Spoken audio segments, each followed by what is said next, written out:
Bismillahirrahmanirrahim. Assalamualaikum warahmatullahi wabarakatuh. Alhamdulillahilladzi hadana lihaza wa ma kunna linahtadiya laula an hadana Allah.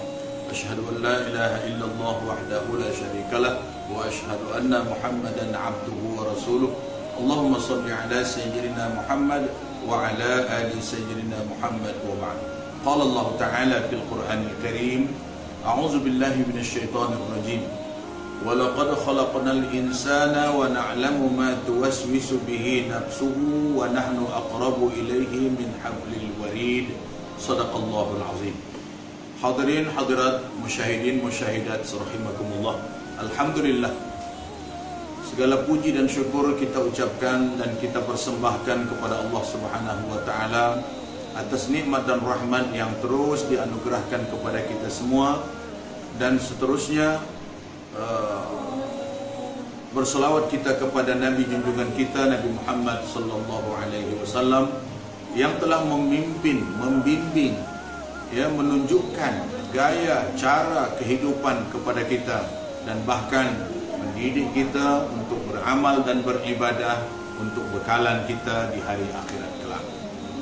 Hadirin hadirat, musyahidin musyahidat rahimakumullah. Kita lanjutkan pertemuan kita dengan menyambung perbincangan kita mengenai soal tertundanya makbul doa seorang hamba. Tuan-tuan, puan-puan, musyahidin, musyahidat rahimakumullah. Berdoa kepada Allah Subhanahu wa taala adalah merupakan perkara yang sangat layak dan sesuai bagi seorang hamba yang perasan bahwa ia adalah orang yang berhajat. Seorang hamba seperti kita ialah orang yang miskin, orang yang lemah, orang yang tidak mampu berbuat apa-apa kecuali atas ketentuan daripada Allah Subhanahu wa taala. Dan kita sendiri menerima ketentuan Allah itu dengan perasaan yang sentiasa bimbang dan takut serta khawatir akan apa yang akan bakal kita hadapi. Karena itu maka Allah Subhanahu wa taala memberikan kepada kita kebaikan, yaitu untuk menghilangkan perasaan bimbang, perasaan khawatir, perasaan tidak menentu dengan doa. Kita boleh berdoa kepada Allah Subhanahu wa taala, kita boleh mengadu kepada Allah Subhanahu wa taala, kita boleh menunjukkan kegelisahan kita kepada Allah Subhanahu wa taala dengan harapan agar Allah boleh memberikan kepada kita yang terbaik. Ini peluang ini ada, setiap orang ada. Dan mestilah setiap orang tahu peluang itu supaya ia jangan meminta kepada yang lain, supaya dia jangan bermohon kepada yang lain. Permohonan satu-satunya yang wajar adalah kepada Allah, pencipta seluruh alam ini. Tuan-tuan, puan-puan, musyahidin, musyahidat rahimakumullah. Doa adalah merupakan pedang, merupakan pedang untuk membantu manusia menjalankan berbagai aktivitinya. Dia sedar bahwasanya apa yang dia buat adalah atas pertolongan Allah. Kemudian dibantu dengan doa agar supaya apa yang akan bakal ia dapat itu akan bertambah baik dengan pertolongan daripada Allah Subhanahu wa taala. Dengan demikian maka hubungan manusia itu tidak akan pernah putus dengan Allah Subhanahu wa taala. Dengan ibadah mahdhahnya, dengan ibadah-ibadah yang lain. Dan di dalam doa itu akan kita himpunkan hajat-hajat kita, keperluan-keperluan kita yang perlu kita manfaatkan atau yang perlu kita ambil faedah daripadanya sepanjang hidup kita. Karena kita sebagai insan biasa memang nakkan yang terbaik, memang nakkan yang tercantik, yang paling sempurna. Itu merupakan fitrah kita. Kita tak mau yang tak baik, kita tidak mau yang kurang kalau boleh. Tetapi kalau boleh kita mau yang terbaik. Karena itu maka kita punya kesempatan, kita punya peluang untuk meminta kepada Allah Subhanahu wa taala. Hadirin sekalian yang dirahmati Allah Subhanahu wa taala, setelah merasakan kekurangan kita sebagai seorang hamba, keterbatasan diri sebagai seorang hamba, lalu menempatkan doa sebagai suatu yang benar-benar sangat bernilai. Kita rasa bahwa doa itu amat bernilai bagi kita. Ya, bagi seorang mukmin sama ada Allah perkenankan lambat ataupun cepat, baginya tidak ada apa-apa masalah. Yang pentingnya bahwa doa itu adalah merupakan alat penting. Jangan ada orang yang mengaku beriman dan punya keyakinan kepada Allah beranggapan bahwa doa itu tidak penting. Dan Allah Subhanahu wa taala tidak ada apa-apa masalah untuk dimintai apa-apapun daripadanya, karena Allah Maha Kaya. Bahkan Allah mempelawa dalam surah Al-Baqarah yang kita dah bacakan semalam, Ud'uni astajib lakum, berdoa kepadaku supaya aku akan perkenankan doa itu kepada kamu. Tuan-tuan dan puan-puan sekalian, Syekh Ahmad Ibn Athaillah dalam konteks ini mengatakan, ya, la yushakkikannaka fil wa'di adamu wuqu'il maw'ud wa in ta'ayyana zamanuhu li'alla yakuna zalika qadhan fi basiratika wa ikhmadan li nuri sariratika. Janganlah menjadikan seorang ragu terhadap janji Allah sebab belum terpenuhinya janji tersebut. Artinya sebelum dapat, ya, sebelum terrealisasi. Jangan sampai bimbang, jangan sampai ragu hanya karena terlambat sedikit. Karena meragukan janji Allah akan menjadi sebab si hamba menjadi redup iman, dan penglihatan mata hatinya pun suram, serta mungkin memadamkan cahaya jiwanya. Ini adalah hal-hal yang sangat-sangat penting kita perhatikan. Ini soal hubungan, ya. Ini soal hubungan dengan Allah Subhanahu wa taala. Jangan kita merasa bahwasanya apabila kita berdoa kepada Allah Subhanahu wa taala, lalu Allah Subhanahu wa taala lambat memberikan, kemudian kita beranggapan Allah tidak mendengar doa kita, Allah tidak memperdulikan permohonan kita dan sebagainya. Itu syukuk namanya, yaitu keraguan. Di sini disebut la yushakkikannak. Jangan sampai, ya, meragukan kamu. Jangan sampai timbul kebimbangan di dalam diri kamu yang Allah tak dengar doa. Apa yang telah dijanjikan Allah Subhanahu wa taala kepada manusia tak perlu dibimbangkan.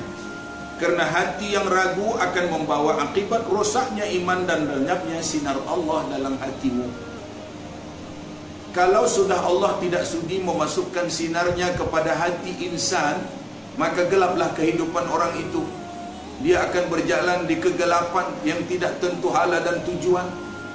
Akan pasti semakin bimbang, semakin menakutkan, semakin tidak ada kepercayaan. Karena itu jangan tanamkan benih keraguan, tanamkan benih keyakinan. Dengan demikian kita akan merasa bahwa Allah Subhanahu wa taala itu respect dengan kita, ya. Dia akan sentiasa memerhatikan kita, dia akan sentiasa mengabulkan permintaan kita. Inilah yang paling penting bagi seorang hamba agar kita tidak tersalah anggapan terhadap Allah Subhanahu wa taala. Saudara-saudari, musyahidin musyahidat yang dikasihi dan dirahmati Allah Subhanahu wa taala, oleh sebab itu maka seorang mukmin hendaklah meyakini dengan sepenuh hati bahwa yang telah dijanjikan Allah itu akan pasti didapat oleh seorang hamba. Pasti. Keyakinan ini yang membuat jiwa tenang. Keyakinan ini yang membuat diri menjadi istiqamah. Keyakinan ini yang menjadikan seseorang semakin mantap keimanannya kepada Allah Subhanahu wa taala. Jadi Allah adalah Al-Khaliq yang Maha Kuasa, serta mengetahui bila masa, ya, permintaan seorang hamba itu akan diberikan. Ini pun sudah kita sentuh semalam. Bila Allah Subhanahu wa taala akan memberi apa yang kita minta, hanya Allah yang tahu.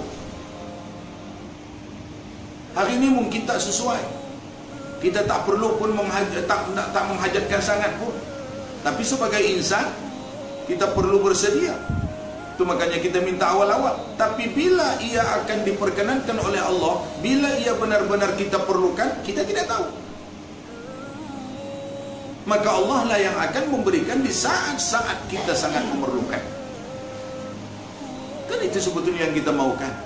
Terlaksana hajat-hajat kita, terpenuhi kemahuan-kemahuan kita. Bila? Kapan? Itu urusan Allah Subhanahu wa ta'ala. Tuan-tuan dan puan-puan sekalian rahimakumullah, Allah Subhanahu wa ta'ala adalah Al-Khaliq yang maha berkuasa, serta mengetahui bila permintaan si hamba itu akan diberikan. Seorang hamba berhadapan dengan janji Allah wajib bersifat tenang dan istiqamah. Artinya apa? Tidak selalu bimbang dan ragu, karena perasaan seperti ini menunjukkan kelemahan iman. Kita sadar bahwa iman kita ini memang tak seberapa kuat. Keraguan itu kadang-kadang datang, apalagi di saat-saat kita amat menghajatkan. Ya, amat menghajatkan. Kemudian pertolongan pula datang lambat. Padahal kita pikirkan bahwa pertolongan itu akan datang segera, ternyata lambat. Apalagi seorang yang kadang silap paham terhadap ketentuan Allah Subhanahu wa ta'ala. Ada orang yang menyangka kalau ia makin taat kepada Allah, makin cepat bantuan datang. Ya, semakin banyak dia taqarrub ila Allah dengan solat, dengan doa, dengan munajat, dia rasa semakin Allah akan beri pertolongan dengan segera. Silap. Kita sudah sebutkan bahawa pertolongan Allah mengikut ia. Allah nak menilai dulu, adakah orang yang sudah taqarrub ini, adakah orang yang sudah dekat kepada Allah Subhanahu wa ta'ala ini tahan kalau diuji dengan melambatkan pemberian, atau ia hanya akan suka bila pemberian itu segera, kononnya supaya imannya semakin tenang. Belum tahu. Para anbiya, ya, para nabi, para rasul diuji oleh Allah Subhanahu wa ta'ala dengan kemenangan yang lama, padahal Allah menjanjikan kemenangan itu segera. Contoh di dalam surah An-Nasr. Surah An-Nasr ini turun di Mekah. Idza jaa nasrullahi wal fath. Apabila telah datang pertolongan Allah dan kemenangan. Wa ra'aitan nasa yadkhuluna fi dinillahi afwaja. Kamu akan lihat manusia berpusu-pusu, berduyun-duyun masuk kepada agama Allah. Fasabbih. Oleh itu bertasbihlah kepada Allah. Bihamdi rabbika, dengan memuji Tuhanmu. Wastaghfirhu, dan minta ampunlah kepadanya. Innahu kana tawwaba, sesungguhnya Allah adalah ia menerima taubat seorang hamba. Rasulullah menerima ayat ini merasa hanya beberapa bulan kemenangan akan didapati. Orang Mekah akan lingkup datang kepada dia, ya, akan menyertai Islam. Apa yang berlaku tuan-tuan dan puan-puan sekalian? Apa yang berlaku? Yang terjadi ialah kemenangan sebenarnya umat Islam itu baru dianuti secara berpusu-pusu adalah setelah Rasulullah hijrah ke Madinah. Kalau nak dikirakan bilangan tahunnya, kemungkinan saja kurang lebih hampir 20 tahun. Inilah yang dikatakan Allah Subhanahu wa ta'ala, wa ra'aitan nasa yadkhuluna fi dinillahi afwaja. Kamu akan lihat idza jaa nasrullahi wal fathu, apabila telah datang pertolongan Allah. Bagi kita ini macam segera sajalah. Mungkin 2 bulan kot, mungkin paling lambat setahun lah, sehingga penderitaan tidaklah terlalu banyak. Tapi apa yang terjadi selepas turun ayat itu, beberapa tahun ke hadapan, barulah Allah menunjukkan kemenangan, di mana umat-umat di sekitar Madinah berpusu-pusu memasuki agama Allah Subhanahu wa ta'ala. Jadi disinilah letaknya keyakinan terhadap janji Allah, dan ia sekaligus sebagai ujian kepada orang yang beriman. Makin dia Rasul, makin berat ujiannya, ya, makin dia orang alim, makin berat ujiannya. Itu pun disebutkan juga, ya, disebutkan juga oleh Rasulullah sallallahu alaihi wasallam dengan menyebut inna asyaddal bala, ya, inna asyaddal bala, sesungguhnya dahsyat bala lil anbiya, kepada para nabi, summal awliya, kemudian pengikut setia kepada Nabi, summal ulama, kemudian kepada para alim ulama, summal amsal fal amsal, kemudian pengikut kepada ulama, pengikut kepada pengikut ulama. Wa ubtuliyan nasu ala qadri imanihim, dan akan pasti diuji manusia itu, tiap-tiap orang beriman itu dengan ujian mengikut kadar kemampuan dan kekuatan iman mereka. Hadirin hadirat sekalian yang dikasihi dan dirahmati Allah Subhanahu wa taala. Hubungan hamba dengan Khalik adalah hubungan yang sangat dekat sekali. Ini pun sudah kita baca tadi di atas, sampai Allah menyebut wa nahnu aqrabu ilaihi min hablil warid dalam surah Qaf ayat yang ke-16. Ya. Allah lebih hampir kepada kita daripada kita terhadap ubat leher kita. Jadi apa persoalan hamba sekarang ni? Ya, apa yang menghalangi hamba untuk sentiasa meminta kepada Allah? Apa yang menjadikan hamba terhalang untuk mengucapkan kata-kata permohonan, permintaan, ya, keinginan kepada Allah? Kalau macam itulah punya dekatnya Allah. Dekat di hatilah maksudnya. Ini cuma perumpamaan ayat ini. Jangan dekat-dekat nak nampak mata pula. Dekat dalam perasaan halus kita. Artinya, apapun yang kita mohonkan, apapun bentuk permohonan kita asal yang baik, Allah Subhanahu wa ta'ala akan perkenankan. Selama keyakinan kita masih ada, ya, masih ada dalam diri kita, yang Allah pasti akan kabulkan.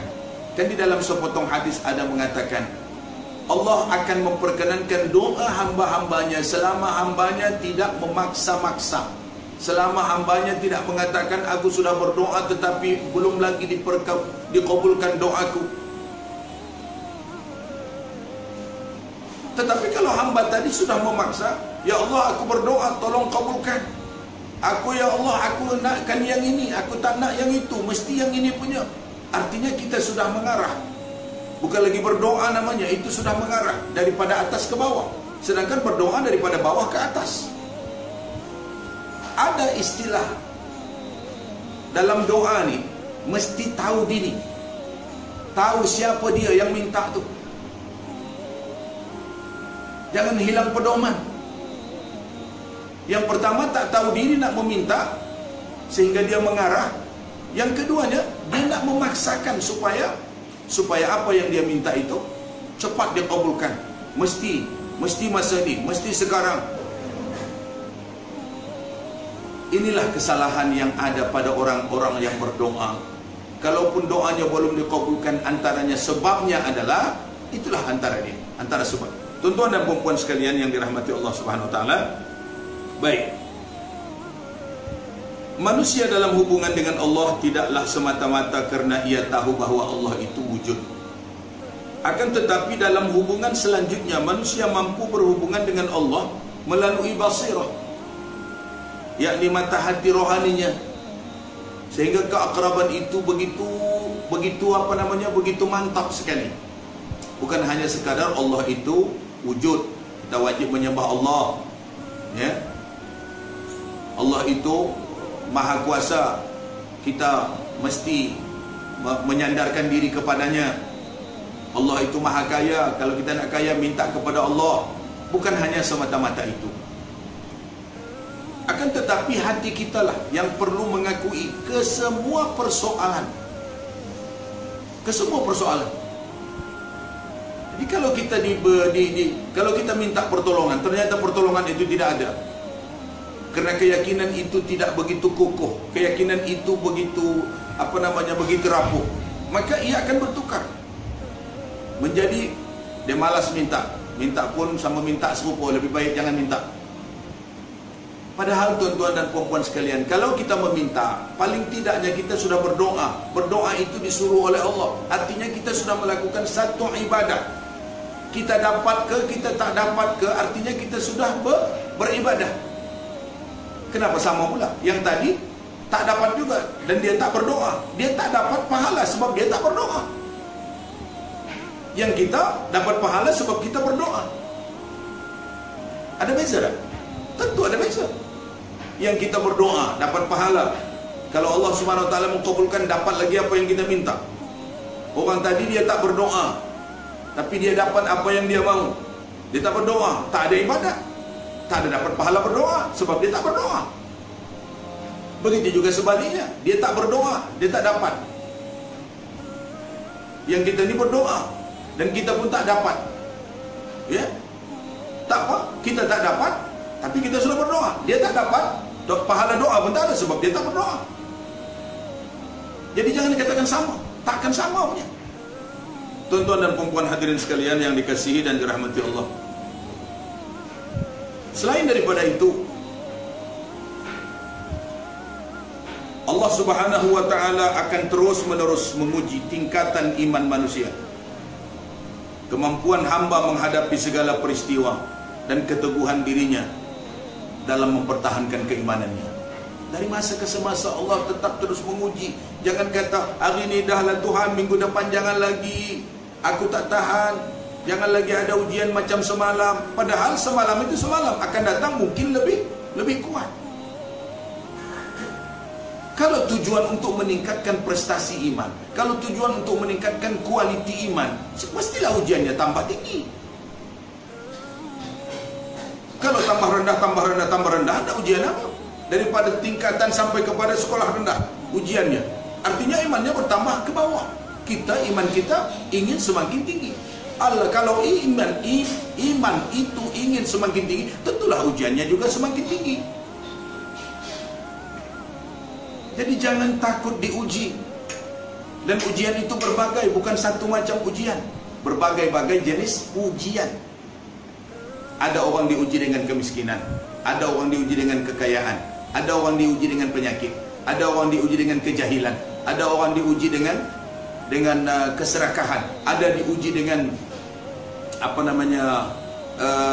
fitnahan, ada diuji dengan ejekan, ada diuji dengan berbagai-bagai ujian. Kadang-kadang kita lepas, kadang-kadang kita sangkut, tak apalah, mengikut kemampuan kita.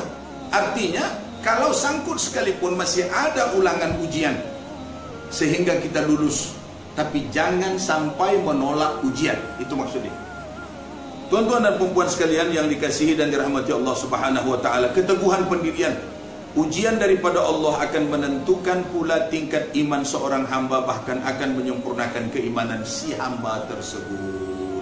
Nah, kan ke situ juga begini ya, menyempurnakan, meningkatkan akan kadar kualiti iman itu. Di atas segala hal yang diharapkan oleh si hamba daripada Allah, maka si hamba tetap mempunyai tugas untuk melaksanakan kewajiban kepada Allah Subhanahu Wa Taala melalui ibadah, dengan tetap mengagungkan Allah Subhanahu Wa Taala, tidak mensyarikatkan Allah dengan yang selainnya. Jadi konsisten di situ, istiqamah di situ, ibadah tetap terus, ya, laksanakan. Dalam pada kita memohon, dalam pada kita mengharap, dalam pada kita sangat berkeinginan, tetapi ibadah jangan tinggal. Sebab itu dasar, sebab itu adalah merupakan asas untuk Allah Subhanahu Wa Taala meletakkan apapun bentuk anugerahnya kepada kita.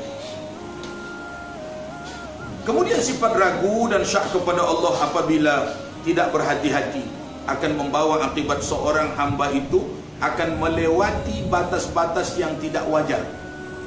Soal batas-batas yang dimasukkan itu adalah akidah yang meliputi sifat-sifat Allah, meliputi zat-zat Allah Subhanahu Wa Taala, sehingga akan ada persamaan di antara Allah dengan manusia. Ya, kepada manusia kita gagal meminta, kepada Allah pun gagal juga, tak payah mintalah kepada Allah sebab dia takkan bagi punya. Siapa kita untuk meletakkan Allah setanding dengan makhluk? Syirik itu. Artinya ada di dalam ingatannya, dalam benak dia kelemahan pada Allah. Wal'ayazubillah, itu mustahil bagi Allah Subhanahu Wa Taala. Artinya kalau ada Allah, ya, kalau dia yakin bahawa Allah bersifat dendam kerana kejahatan yang ia buat, kecil hati kerana kelakuan yang dia buat, artinya ia sudah melabelkan Allah itu sama dengan makhluk. Padahal Allah suci daripada segala bentuk sifat makhluk. Mukhalafatuhu lil hawadis, tak sama dengan makhluk semuanya. Itu Allah. Jangan sekali-kali labelkan Allah sama dengan makhluk. Berdosa. Itulah tadi. Kalau memang kita belum dapat, artinya Allah belum memberi, bukan tak memberi. Bahkan ada ketikanya Allah akan memberi apa yang kita mohonkan di dunia ini nanti di akhirat. Tuan-tuan dan puan-puan sekalian yang dirahmati Allah Subhanahu wa taala, syak akan membuat orang lupa. Bimbang akan membuat orang lupa. Ragu akan membuat orang lupa bahawa Allah Ta'ala adalah zat yang maha mengetahui, maha berilmu, maha kaya, maha mulia, lagi maha adil dan bijaksana. Jadi jangan pupuk atau jangan suburkan sifat syak dalam diri. Sebab itu akan sampai kepada tahap menafikan Allah maha mulia, maha kaya, maha adil dan lain-lain sebagainya. Yang ini tak wajar, yang ini tak patut.